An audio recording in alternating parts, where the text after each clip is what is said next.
BS Telefina yaffe y'obwakabaka bwa Buganda naku z'omwezi 26 tuli mu mwezi gwa kubiri gubulako nnaku mbale kuba guno gwa 28 ate tubenga tuyingira omwezi ogwokusatu naku lwakusatu abingi ebigenda maaso mu ggwanga wano n'ebweru w'eggwanga yonna gy'osinzira okulaba Telefina yaffe atukutusako eby'ensonga katandike ebweru w'eggwanga nga tutandikira mu ggwanga erya South Africa. Amawulire agava mu ggwanga erya South Africa ye court ruling yavuddeyo ng'etegeeza nti ababadde bagenda maaso n'okubungeesa olugambo nga bagamba nti South Africa waliyo ekitabantu naye nga kinoonya beeru bokka ekibadde kigenda maaso n'okubungeesebwa nga Donald Trump omukulembeze w'eggwanga erya America ko ne munne Elon Musk bakyaddemu nnyo omuliro era wabaddewo n'ensimbi mpitirivu nnyo ezibadde ziweebwa ekibinja ky'aba white supremacist abasajja bagenda maaso n'okuba nti bo baagala okukulembeza ennyo abantu abo abakyerupe era nga bagamba nti baagala okutambuza amawulire ago nti waliyo ekitabantu nga balinda abo abalina ettaka naddala abazungu ng'era mbu babakolako obulumbaganyi kooti yageze maaso n'egamba bino byamwamwa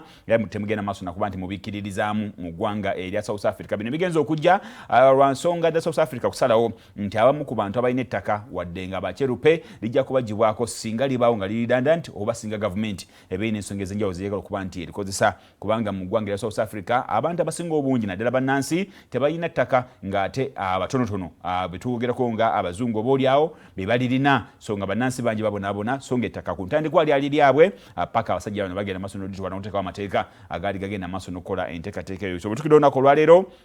nga kooti egambye nti ebibadde bibungeesebwa nti waliwo kitta abantu mu ggwanga erya South Africa nga kigenda maaso n'okulumba abazungu bagambye ekyo kya bulimba era baleme kgenda maaso nakitwala nti kituufu ddala. Era mu mbeera y'emu mu ggwanga erya Ukraine ate ensonga eziriyo kwe kugamba nti wayinza okuba nga waliwo ddiiru egenda okutuukibwako wakati w'eggwanga erya Ukraine n'eggwanga erya America ku nsonga ya minerals. Bingi ebibadde byogerwa wakati w'abakulembeze abo babiri buli omu ng'asonga munne olunwe naddala ku lutalo olugenda maaso wakati w'eggwanga erya Ukraine ne Russia era nga entesaganya zibadde zigenda maaso Saudi Arabia America zeegassemu obutereevu n'eggwanga erya Russia nga Ukraine egamba nti yo ekyalemeddwa okuweebwa omukisa okuba nti bazeegatamu naye mu mbeera y'emu wabaddewo akazito akatusibwa ku ggwanga erya Ukraine nga America erina ddiru gyeyagala eya minerals bagamba nti sawa yonna banteeka omukono ku ndagaano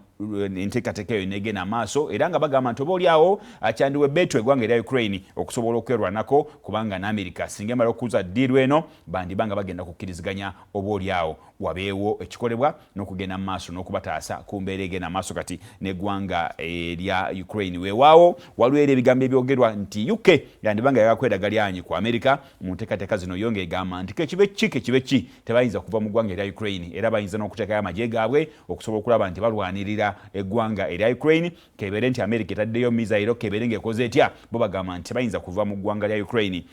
era bajja kuliwagira mu ngeri yonna esoboka. Waliwo abagamba nti Stama yandibanga ayagala kati okufuuka w'amaanyiko okusinga ku Trump naye nga ne Trump agamba nti yalina byabala kubanga for him bamuyita transactional president ye bw'alaba wali ddiiru agenda bugenzi mu ddiiru eyo kakati eya minerals kirabika ng'agimaliriza n'eggwanga erya Ukraine. Wano waffe mu ggwanga lyattu Uganda bingi ebigenda maaso mu ggwanga mwalabye olunaku olwajjo nga bakomeza